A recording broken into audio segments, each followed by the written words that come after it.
Just when I thought that repaints were going to be the stroke of death for McFarlane, this deadly assassin is ready to shiver my timbers. Somebody call the police.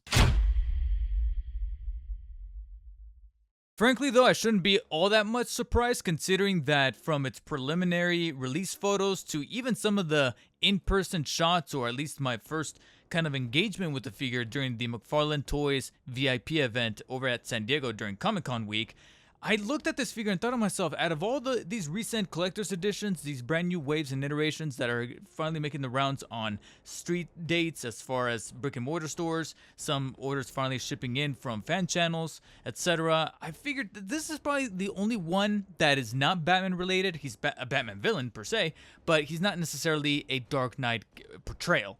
And yet I'm looking at him and going, why is it that I'm gravitating towards this take on Deathstroke from the Terminator series, the Terminator comic arc?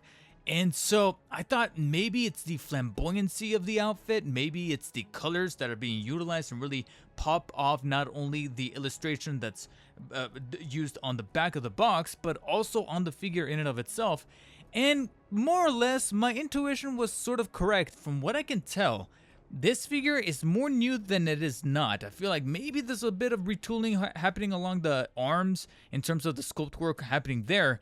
And you could maybe argue that the scaling is a little on the stranger side, because pulling him out of the box, I can already tell. I don't even have to put him next to any pre-existing figures, but I can almost already denote that he is a little on the shorter side when scaling him on the traditional 7-inch format that the DC Multiverse is known for. Even by my naked eye, I can already kind of call this being maybe somewhere around the 6.5, 6.75 inch mark. I don't know if maybe that was intentional. I don't know if it's supposed to be comic accurate to how he is lifted from that Terminator series, but at the same time, there is a part of me that kind of wishes that he would scale just a little bit better. And I guess a little bit is also carried on over to some of the proportions happening with some of the limbs, specifically the arms, like I mentioned before. Maybe this is a quote-unquote symptom of recognizing the arms to be lifted from a pre-existing figure. There's something about the biceps and the shoulder tooling that I feel is a little reminiscent of some prior existing figures, whether they're Deathstroke or Batman related. I don't necessarily can't remember the specific ones, but I know that somewhere within the DC Multiverse series, those arms have been utilized before.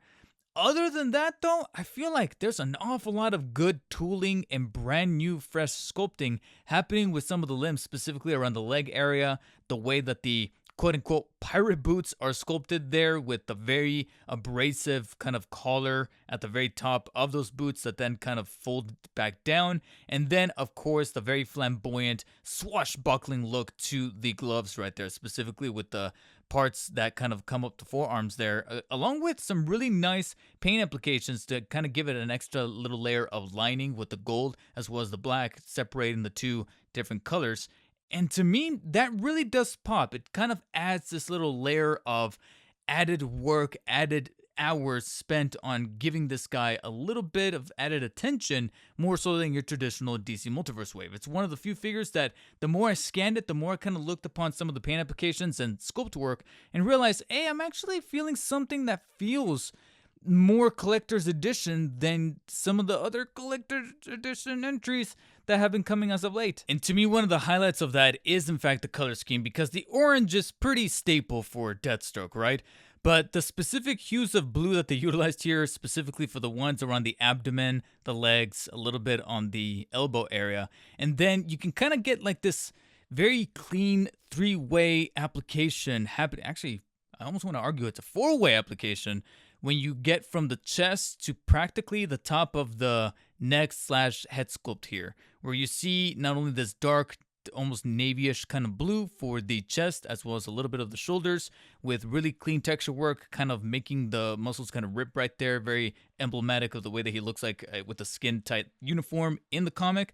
But then you even have this reflective blue application for this little collar piece, and then you even have a little bit of a I don't know exactly know what to call it here, but like I said, it definitely screams flamboyancy as far as the little gold application you have around the necklace, the neck brace, whatever you kind of want to call it, that's holding both this piece of the costume as well as the overall mask together and planted firmly there around the neck line right there on top of the shoulder. And then that bleeds on through to, of course, the split color scheming for the head sculpt in and of itself, with the orange on one side and the navy blue on the other, mixed in with a few of those gold-plated accents for the ears to kind of give him some hyper-realized listening, I guess, to kind of amplify a little bit of his listening. And of course, the little tether here towards the back to hold everything together. The only little thing that I will remark is that I often kind of glaze, so to speak, or really speak very high of the head sculpts when it comes to some of the comic interpretations lifted for DC Multiverse's line. But sometimes it gets a little too minimalistic to where it's very difficult for me to be able to extrapolate any high praise.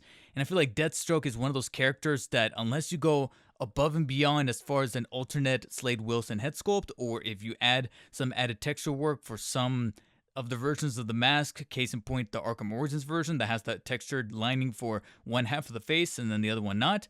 Here, I feel like there's not much to really comment on, save for the eye right there, which is nicely painted as far as the iris and the pupil, but I do kind of wish that you could add a little bit of skin texture work right below the eyelid to just kind of give it, like I said, an added layer of life. One that would give the head sculpt just an added layer of life, because you can kind of note from the back art that he does have a bit of skin tone around the eye. And here they just completely plastered it in black application, so I kind of wish that they would have refined that a little bit better. But overall, like I said, everything just sort of pops in terms of the color scheming that it's able to carry the figure despite some of the issues with the proportioning. Like I mentioned before, like he's a little on the short side. The proportions for some of the arms do look a little strange when kind of putting him in a neutral position. And speaking of odd proportions, yeah, that buckle along with the holster here on the side are a little bit on the oversized nature, considering that it's supposed to be favoring one of the accessories, but I do feel like it could have been a bit better refined. And then as far as paint applications, overall, it's mostly a home run, except for maybe a little bit of this kind of weathered look around the, what I like to call, quote unquote, pirate boots, because one of them has a nicely feathered look to some of those darker motifs here on the side to make it look like it's three-dimensional, but then it looks a little too stark on the left, so I feel like an added layer of consistency would have been appreciated across the board there. But again, it's all part of an ensemble that more or less feels brand new to me as far as sculpt work. Again, I could be wrong about this, but there's just so much being picked apart here from the sculpting, especially with some of the texture that's happening on the legs, the abdominal pieces. Like, I see so much here that makes the pickup worth it. And I thought to myself, maybe the articulation is going to be more or less the same as far as how I'm feeling about the sculpt. And that's not necessarily the case, but I'm not necessarily also applying that as a bad thing either. It's pretty standard for a traditional DC Multiverse fare. So you have the head sculpt, and like I mentioned before, there's nothing terribly crazy about the head sculpt as far as detailing and molding is concerned. And the articulation is more or less the same. You can kind of turn it all the way around 360, no problem. Tilting from up and down is okay. It's not the best, but it's also not the worst necessarily. Tilting from side to side is actually a bit better than expected, considering that I was expecting it to come off just a little bit short because of the way that these earpieces are sculpted, but it manages to shift side to side in a much more favorable fashion than I was truly expecting. And then when it comes to the arms, I was generally surprised to see a really good range of fluid mobility, because you are able to rotate them 360 no problem, absolutely, as well as extension off towards the sides, pretty much at the 180-degree angle. But you can see right there that it's off of this really shifty butterfly joint with this washer piece that definitely favors butterfly movement forwards and backs, and even shrugging motion up and down, and almost all the way around right there, to where it adds this layer of flexibility that will definitely favor some really cool action poses. On top of that, you can utilize either of the arms to then move about the bullet strap that he has across his chest right here, which at first I thought it was adhered to the back via some kind of adhesive, but that's not necessarily the case. It's actually loose, and at that point it really becomes your preference as to whether or not that's a good thing or a bad thing. In my opinion, it's a good thing, because this means that it's also technically removable by having the arm be shifted upwards, and all you have to do is simply just slide it off. And the bullet strap in and of itself is sculpted decently. Of course, nothing too terribly great on the back, but on the forwards, that matters the most. You can see the bullets individually sculpted there. And the paint application is just your traditional, kind of gray, your flattened out gray right there with the matted finish to give it that little added flair that's a little better than that of the comic art, because on the art, it's matching the same blue that's on his body, and that doesn't really make a whole lot of sense. So I'm glad that they took a little bit of a liberty as far as the paint for the bullet strap. You're going to have your traditional bicep joints that can swivel all the way around 360, no problem. 2 elbow joints that can fully bend all the way up, no problem. So nothing to really complain about there. And then you do have a ball joint for the wrist that allows the hand to rotate the full 360 as well as bend inwards and outwards very clearly right there. Like I said, very traditional as far as the arms right there, which kind of fits a little bit into the theory that I think the only recycled part of the body could be the arms, but I could be wrong. I have to constantly mention that now these days. But when it comes to the torso, which like I mentioned before, the chest as well as a little bit of that abdominal piece is most definitely new because the sculpt work happening on those abs looks freshly new to me. And because of that, I was thinking that maybe there's something in terms of technology, something a little bit different happening with the articulation. Not necessarily, but there's something about the feel, the way it transcends that I think to myself, it does feel like something that was concocted at least within this year of the DC Multiverse series. So when it comes to rotating the torso, it can definitely do so 360, but like I said, there's something about the feel of it that I can't explain very well, but it just feels different. So the motion, we've seen it time and time again, but there's something about the feel of it grazing inside of the joint in and of itself that just feels somewhat different. Same thing goes for the crunching. You can see right there that it can crunch and extend towards the back and towards the front. Absolutely no problem. It doesn't shift as well as some other mid-torso joints, but it's much better than some others. It's kind of like a nice in-between. Same thing for rocking side to side in the obliques. It can actually flex a really good amount. And you're definitely going to have to rely on that quite a bit because waist joint is where it's a little bit on the stagnated side. It can kind of crunch and extend forwards and back a little bit more favorably to give you an added amount of slack, but besides that, no amount of turning from side to side. It feels a little stagnated. I don't know if it has anything to do with the oversized belt as well as the crotch diaper piece, but yeah, it is a little on the limited side. Top leg joints are at least a little bit more flexible. They can rotate upwards like so, towards the back like that, no problem. And then extension towards the sides is naturally a little conflicting, as you can kind of note right there, because they can technically split the full 180 degree, but obviously the right one is going to be held back just a couple of degrees via the holster here, because obviously it's going to be pressing down on it. So do be careful with that. And then we get to the knee joints, where you technically have your traditional 2 joints that can fully bend the knee upwards, but add a slight little caveat. And you'll notice that that's because it's sculpted in a very different format. It's much more different than your traditional straightforward joint that McFarlane typically does with the DC Multiverse wave. And here they cut it a little bit differently. It almost kind of reminds me of the Revoltech figures where it's at a slant, but at least it doesn't bend the knee in that slant. That's one of my nitpicks of Amazing Yamaguchis, where they often do this kind of slanted joint for their knee joints that when it bends, it's almost like it's bending the knee at an angle and never just straight vertically. Here, thankfully, that's not necessarily the case. But I almost got kind of scared that that's the technology, or the method, the approach that they were going for the knee joints, and thankfully that did not necessarily happen. And even better, the ankle joints are the flush joints, the little cylindrical versions of these joints that I personally really do prefer. So you have some natural bending of the foot downwards and upwards like so, and turning horizontally at the top of the joint, or kind of pivoting and inclining the foot inwards and outwards towards the bottom. And then naturally you're going to have the toesies fully able to bend upwards like so, there towards the front. So pretty good articulation in all things considered, minus again a couple of interesting choices as far as the waist not necessarily being able to move all the way across, but then you got some other quirky little ideas with the knee joints, the full range of motion for the arms that are definitely going to come in clutch for some of the possibility with his huge assortment, or at least perceivably huge assortment of accessories and armaments, because this is, after all, the most deadly assassin to go up against the Dark Knight. Because this is Deathstroke. He is not afraid to use guns, unlike Batman. And naturally, he's going to come with trigger hands. So he's got the symmetrical pair of trigger hands for either of the left or the right, which is definitely going to be a bit more favorable in my opinion in terms of possibility, or at least putting him up on a shelf, versus the asymmetrical fist on the right or the open / gripping hand that he's got on the left. I don't know exactly what the case right there was, but I kind of wish that there was a part of me that, again, for a collector's edition, we could have gotten a third pair. But at this point, I feel like I'm kind of talking to a wall, so I'm just going to set these off to the side and really focus as to what is pretty quintessential for a Deathstroke figure. Nevertheless, one that is marked as a collector's edition, uppriced a bit, and also labeled with the 17+ rating on the front of the box. And that's going to be the guns. Huge guns.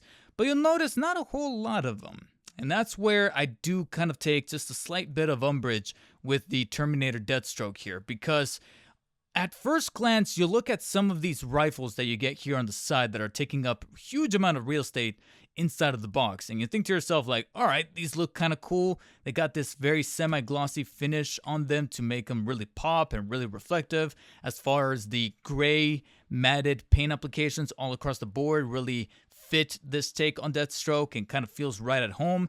And a huge assortment of them, at least these two in particular, feel very bombastic. They got these like very busy designs as far as like the little grid patterns and things right here. But the more I kind of scanned the guns and looked at them, despite a decent amount of sculpt work and detail, a lot of that sculpt work and detail started to feel a little familiar.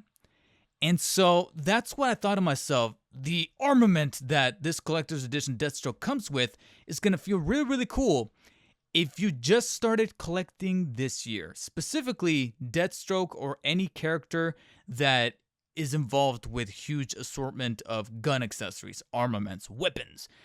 And so that's going to be no problem for some of those newcomers to the collecting business. But as far as some of us who have been in the DC Multiverse collecting hobby ever since they started to be a bit more prolific with their releases back in like 2021, this is going to be a very familiar set of weapons, because if you couldn't already tell, it's a tie between this guy and then the super bombastic and overly busy this guy. I don't know what it's called. It kind of looks like a semi-grenade launcher along with an SMG, but I could be wrong. But it's this area right here with the little triangles that kind of gave it away and made me go, yeah, we're at that point where McFarlane is simply just taking other guns from the munitions pack and just recycling them and repurposing them and putting them in other figures.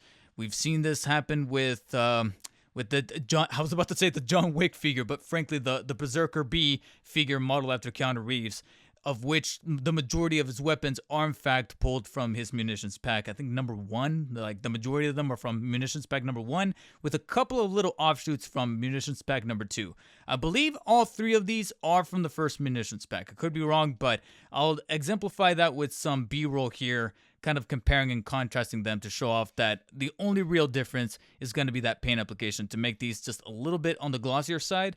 But apart from that, they're completely identical. So if you skipped out on the munitions pack, then at least you got some brand new weapon inclusions here. But if you already happen to have some of those other packs, then you're probably going to have a much better job and a much better time dressing up Deathstroke here in some weapons that are probably going to add a little bit more flair to the overall imagery here. Though it's a bit of a bummer considering that none of these weapons are going to be able to be on the Deathstroke person minus the trigger hands. The trigger hands are probably going to be the only way to really hold them. The only gun that he's going to come with that's going to fit inside of that overly sized holster is, in my opinion, the only one that at least has enough uniqueness to it that makes it feel, it might not be the case, it might not be true, but it's the only one that feels the most new gun. The only one that at least I get the impression did not get lifted from the munitions pack, either of the munitions packs that's been released thus far. And that's going to be this infrared scoped out pistol. So you can see right here that maybe the body of the pistol looks a little familiar to some of those that were included in the munitions pack, but they managed to sculpt out this scope and laser to fit on top of the barrel right here with brand new sculpt work to make it look like it's strapped on. paused, along with a nice little paint application to indicate the little scope with the little lens of the laser right there at the front. So that is at least a little unique enough for me to at least warrant posing him with it. And then on top of that, if you don't want him to be holding it, it can naturally fit into the holster, which is the reason for why they made it so huge. But I still digress that it could have been a little bit better refined to make it not look so abrasive. Apart from that, though, that is ultimately it for what's included in the Terminator Deathstroke here.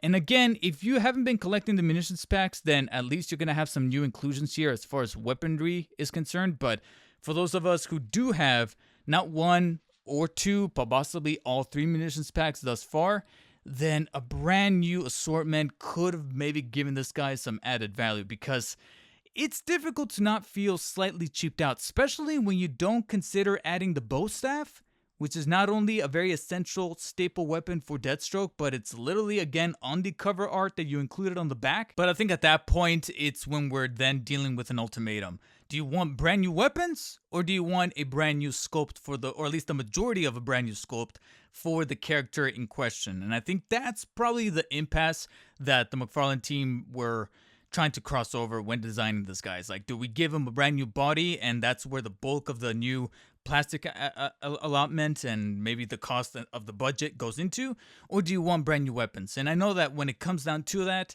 I think it kind of speaks for itself. Do you want to prioritize the accessories, or do you want to prioritize the character? And from a business standpoint, I can kind of understand where they decided to lean into. And I do give them credit for doing so, because when pulling him out of the box, toying around with the articulation, posing him in some of those kind of deadly assassin looks to favor not only the weaponry, but also the articulation, as well as the paint sculpts and the color scheming that really pops, I really did get this feeling of the figure pulling him out of the box that I didn't necessarily feel one-to-one with the prior Deathstrokes that I owned. It doesn't feel like I'm simply just owning another Deathstroke. It feels much more different than the Page Puncher, and it most definitely feels different than the Arkham Origins version that was a singular release back in like 2021, maybe early 2022, whenever it got released. And this is just your friendly reminder, McFarlane, that we're still in need of an Arkham Origins Batman. All right, that's not DC Direct. It's a brand new DC Multiverse sculpt, because you guys did Asylum, City, Night. Where's that Origins? And I'm hoping that the attention that this Deathstroke is getting, along with maybe revitalizing some of those curiosities with that Origins Deathstroke, the Page Puncher. And again, to reemphasize, I like that it doesn't feel like it's a direct lift of those two other Deathstrokes. I feel like all three Deathstrokes that I own so far feel different from one another. And at least it's able to kind of justify the pickup. Like, picking this guy up and owning him in my collection, I can think to that $35 price tag and go, you know what? I'm actually kind of happy with it. Maybe that might not really land for people who are not the biggest fans of Deathstroke as a character, but at least this is the first collector's edition in a while that feels truly collective in a sense. And therefore gets a pretty modest 8 out of 10 from me as far as what is packed inside of the box. Again, this is probably going to fly a little bit better for those who don't have the munitions pack, because they can at least look at some of the rifles here and be like, oh yeah, that definitely looks like Deathstroke the Terminator. But at the same time, I feel like he'll be more worthy of that title with the munitions pack that I already own, and therefore that's probably the only thing that feels truly samey coming out of the box is going to be the weapons. If you are a big enough fan of Deathstroke, or the figure as far as the color scheming or the fresh take on some of the body sculpting that's happening at work here speaks to you, then definitely pick them up. Otherwise, thank you guys so much for watching. If you guys enjoyed this review, hit the thumbs up button. If not, hit the thumbs down. And as always, take care and stay humble. Peace.